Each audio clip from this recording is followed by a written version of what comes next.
Hello everyone. आज इस video में हम लोग टिस्नेट का 100 डेज स्ट्रैटेजी के बारे में बात करेंगे, क्योंकि टिस्नेट अब नज़दीक है, 100 दिन से भी कम बचे हैं। तो ये वीडियो उन लोगों के लिए है जो प्रिपरेशन स्टार्ट कर चुके हैं बट ज़्यादा एक्टिव नहीं है, और जो अब स्टार्ट करना चाहते हैं। तो ये एक रफ स्केच है जिसमें हम नोट किए हैं कि किस किस टॉपिक के बारे में बात करना है। तो सबसे पहले बात करते हैं कि टिस्नेट का पैटर्न पे ज़्यादा यहाँ पे डिस्कस नहीं करेंगे, क्योंकि वो एक अलग टॉपिक है। आपको पैटर्न पता होगा, आप मेरे दूसरे वीडियोस में जाके देख सकते हैं कि टिस्नेट का क्या पैटर्न है। एक सबसे ज़्यादा पूछा गया क्वेश्चन है, मुझे सबसे ज़्यादा मैसेज में ये आता है कि टिस्नेट या और टिस्मेट सेम डे पे होगा क्या। तो मैं आपको बता दूं कि टिस्मैट जो है अभी तक 2 बार हुआ है। एक बार ही हुआ है, 2 साल से टिस्मैट आया है। फर्स्ट ईयर पे जब टिस्मैट हुआ था तो वो एक साथ हुआ था, टिस्नेट हुआ था, उसके बाद 15 मिनट का ब्रेक था और फिर टिस्मैट का एग्ज़ाम हुआ था उन लोगों के लिए जो HRM और ODCL के लिए अप्लाई किए थे। बाकी लोग हॉल से निकल गए थे। अब इस बार 2021 में जब नोटिफिकेशन आया तो वो अलग दिन था, और उसमें बताया गया था कि जो कैंडिडेट टिस्नेट में क्लियर कर चुके होंगे वही टिस्मैट देंगे। फर्स्ट बार में ऐसा नहीं था, सभी लोग टिस्मैट दिए थे।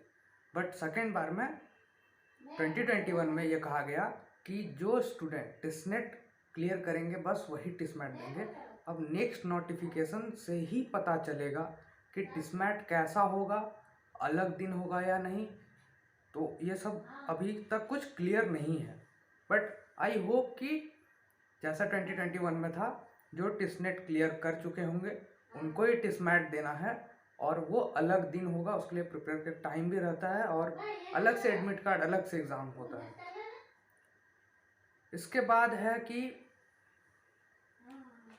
अक्टूबर में 10 डेज रखिए, नवंबर में 30, दिसंबर में 31, जनवरी में 31 डेज होता है। टिस्नेट हमेशा जनवरी फर्स्ट वीक पे कंडक्ट किया जाता था, बट अभी कुछ साल से ये थोड़ा लेट हो रहा है कोविड की वजह से।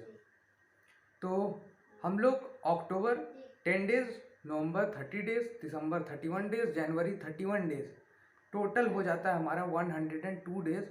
2 दिन अगर आप न्यू ईयर का हॉलीडे मानते हैं तो 100 डेज अभी है आपके हाथ में। ठीक है, पैटर्न टिस्नेट का ही है 60-40। 60 में इंग्लिश, रीजनिंग, मैथ, DI, 40 में GK, जिसमें 2020 स्टैटिक और करंट अफेयर्स। फिक्स 2020 नहीं है, क्योंकि ये कभी 18-22 ऐसा आ जाता है। ठीक है, तो यही इसका पैटर्न है। अब एक क्वेश्चन कल ही मुझे एक स्टूडेंट ने पूछा था। क्वेश्चन है कि क्या हम अपना करंट अफेयर का पोर्शन 2 महीने में या फिर पूरे ईयर का अभी तक जितना हुआ है जनवरी से लेकर अक्टूबर तक कंप्लीट कर सकते हैं। तो इसका जवाब हम देंगे आगे जब हम करंट अफेयर का सेक्शन डिस्कस करेंगे। कैट एस्पिरेंट्स जो कैट का एग्ज़ाम देने वाले हैं उनके लिए यही सजेशन है कि वो अभी रिलैक्स रहें, पहले कैट पे फोकस करो। मैथ, इंग्लिश वहाँ से कवर हो ही जाता है, रीडिंग कॉम्प्रिहेंशन में ज़्यादा हेल्प मिलता है कैट देने वाले को। तो कैट पे फोकस करो। कैट जिस दिन कंप्लीट हो जाएगा, कैट एग्ज़ाम हो जाएगा, उस दिन या उसके नेक्स्ट डे एक न्यू वीडियो लाऊंगा और अच्छे से स्ट्रैटेजी डिस्कस कर दूंगा। ठीक है, अब आते हैं हम सब्जेक्ट वाइज, मतलब कि इंग्लिश सेक्शन में antonym, synonyms, parajumbles, reading comprehension के वीडियो अपलोडेड हैं प्रीवियस ईयर क्वेश्चंस के कुछ, और आगे मैं अपलोड करूंगा। तो इसको फोकस करो इस पे, यहाँ से प्रीवियस ईयर क्वेश्चन के बारे में पता चल जाएगा, तो आगे प्रिपरेशन में इजी होगा। उसके बाद रीडिंग कॉम्प्रिहेंशन का प्रैक्टिस करना जरूरी है। जो कैट अटेम्प्ट नहीं कर रहे हैं, जो कैट अटेम्प्ट कर रहे हैं वो तो खुद से ही प्रैक्टिस कर रहे होंगे। पैराजम्बल्स भी कैट अटेम्प्ट जो कर रहे हैं वो प्रैक्टिस कर रहे होंगे। तो ये 2 चीज़। उसके बाद error detection, fill in the blanks, synonym antonym, ये भी इंपॉर्टेंट है। सिनोनिम एंटोनिम कम से कम 4 मार्क्स 2 से 4 marks, fill in the blanks, double blank वाला, एरर डिटेक्शन, तो ये सब आते हैं इंग्लिश में। इसके लिए अगर बहुत सारे एस्पिरेंट्स का ग्रामर वीक होता है तो उनका ये क्वेश्चन रहता है कि ग्रामर में क्या करें, ग्रामर करें या नहीं करें।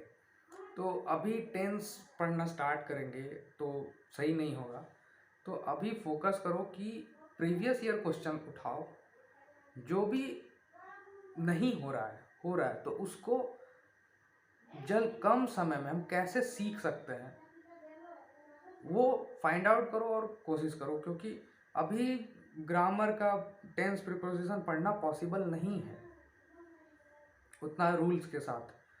तो अब आते हैं मैथ्स में मैथ सभी एग्ज़ाम के तरह इसमें भी मैथ है, सभी सेक्शन से क्वेश्चन आता है, अरिथमेटिक और ज्योमेट्री हावी होता है, सबसे ज़्यादा क्वेश्चन आता है। मैथ में अगर सजेशन कुछ देना हो तो यही देंगे कि जो चैप्टर्स हम लोग इग्नोर कर देते हैं, जैसे permutation, combination, arithmetic progression, probability, ये सारे चैप्टर से भी एक एक क्वेश्चंस होते हैं। तो अगर टाइम नहीं है, कम टाइम में ख़त्म करना है, तो 2 दिन 3 दिन में प्रोबेबिलिटी ख़त्म कर लेंगे, ये ख़त्म कर लेंगे। ऐसे करके एक एक मार्क्स हम लोग सिक्योर कर सकते हैं कि अगर हम प्रोबेबिलिटी ख़त्म कर दिए 3 दिन में तो टेस्टनेट में मेरा 1 मार्क सिक्योर हो गया। पहले चैप्टर सॉल्व करो, प्रीवियस ईयर क्वेश्चन करो, कॉन्फिडेंट आ जाएगा।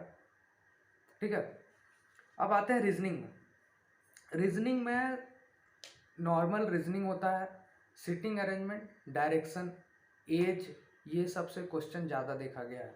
Sitting arrangement, direction, age, dice cube जो होता है, क्लॉक्स एंड कैलेंडर, तो ये सारे मिस नहीं होता है ये सारे क्वेश्चन। तो अगर आप क्लॉक्स एंड कैलेंडर कर लिए, डाइस कर लिए, तो आपका एक एक मार्क्स सिक्योर होता जा रहा है। तो रीजनिंग का प्रीवियस ईयर क्वेश्चन उठाओ, नोट डाउन करो टॉपिक, कौन कौन से टॉपिक से क्वेश्चन आए हैं, टॉपिक ख़त्म करो, टिक मार्क करो, कॉन्फिडेंट आएगा कि रीजनिंग मेरा इतना हो गया है। ठीक है, अब बात करते हैं जीके का। जीके में स्टैटिक और करंट अफेयर्स 2 पार्ट होता है। स्टैटिक मेरा ये सजेशन होगा कि पहले करंट अफेयर्स पे फोकस करते हैं, फिर स्टैटिक पे, और स्टैटिक पे बस स्टैटिक बहुत वास्ट है। ठीक है, हम लोग को फाइंड आउट करना होगा स्टैटिक में कि कौन कौन से सेक्शन से क्वेश्चन ज़्यादा पूछा गया है। यहाँ पे एक वीडियो है जिसमें बताया हूँ कि जीके में टिस्नेट का फेवरेट्स कौन कौन सा टॉपिक है। 2 पार्ट में वीडियो है, दोनों देखो, बहुत ज़्यादा क्लियर हो जाएगा कि स्टैटिक कैसे पढ़ें। स्टैटिक में 4-5 सेक्शन ही पढ़ के कुछ मार्क्स कैसे सिक्योर कर लें। ठीक है, तो जैसे करंट अफेयर में मूवीज से, आर्ट एंड कल्चर के सेक्शन में आता है, इन्वायरमेंट से, रिसेंट कन्वेंशंस जो हुए हैं वो सब से रिलेटेड क्वेश्चंस आता है। तो ये सब टिस्नेट का फेवरेट टॉपिक है। तो फेवरेट टॉपिक हम अलग से दिए हैं। लूसेंट बुक, मनोहर पांडे का बुक, और wild life sanctuaries, national park, world heritage site, UNESCO world heritage, ये सारे स्टैटिक जीके का जो लिस्ट है ये होना ही चाहिए। पॉलिटी हिस्ट्री से क्वेश्चन आएगा ही आएगा। पॉलिटी में हम सजेस्ट करेंगे कि लूसेंट और मनोहर पांडे का जो पॉलिटी सेक्शन है वो पढ़ना इनफ होगा, उससे क्वेश्चंस आता है। उसके बाद लूसेंट जीके तो पूरा ही इम्पॉर्टेंट है। लूसेंट जीके पे मैं एक वीडियो डाल चुका हूँ जिसमें मैं बताया हूँ कि लूसेंट जीके में कौन कौन से इंपॉर्टेंट सेक्शंस है जिससे टिस्नेट में क्वेश्चंस आता है।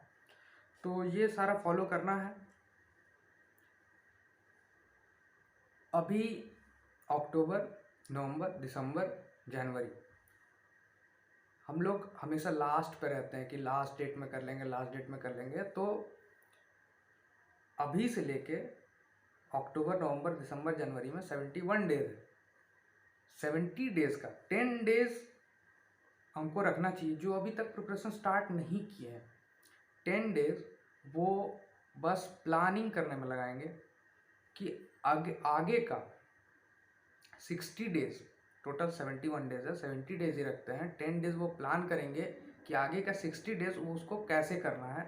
पेपर लेके नोट करेंगे उसमें कि जैसे अक्टूबर पूरा मंथ में हम प्लान करते हैं कि आगे हम का 60 डेज हम कैसे यूटिलाइज करने जा रहे हैं। प्रीवियस ईयर क्वेश्चन लो, उससे देखो, सॉल्व करो। जो टॉपिक आ रहा है, जैसे हम एक मैथ का पेपर सॉल्व कर रहे हैं 2021 का, तो उस पर पहला क्वेश्चन है रूट से, सेकंड क्वेश्चन है कंपाउंड इंटरेस्ट से। तो पेज में लिखते जाओ कि root, compound interest, profit and loss, average, reasoning में डायरेक्शन डिस्टेंस, ऐसे करके एक टॉपिक का लिस्ट हो जाएगा। वो होना बहुत ज़रूरी है, क्योंकि जब कुछ नया पढ़ने का सोचोगे ना, कि अब अभी कुछ नया पढ़ते हैं, कुछ चैप्टर कंप्लीट करते हैं, तो उसी टॉपिक से देखना है कि उसमें से कौन सा क्वेश्चन हमसे नहीं हो रहा है, उस टॉपिक को हम क्लियर करते हैं। इसी तरह से हम आगे भी अपडेट देते रहेंगे। जो भी क्वेरी है कमेंट में डालो, हम कोशिश करेंगे कि उस पर एक नया वीडियो लाएं। और ऑलरेडी बहुत सारा रिसोर्सेज अवेलेबल है। मंथली करंट अफेयर भी मैं अपडेट करता हूँ। अक्टूबर का फर्स्ट पार्ट अभी लाऊंगा कुछ दिन में, तो बहुत सारा रिसोर्सेज अवेलेबल है। यूटिलाइज करो फ्री में और प्रिपेयर करो। व्हाट्सएप ग्रुप में भी आ सकते हो, वहाँ पे नोटिफिकेशंस ये सारा मिल जाएगा। तो थैंक यू।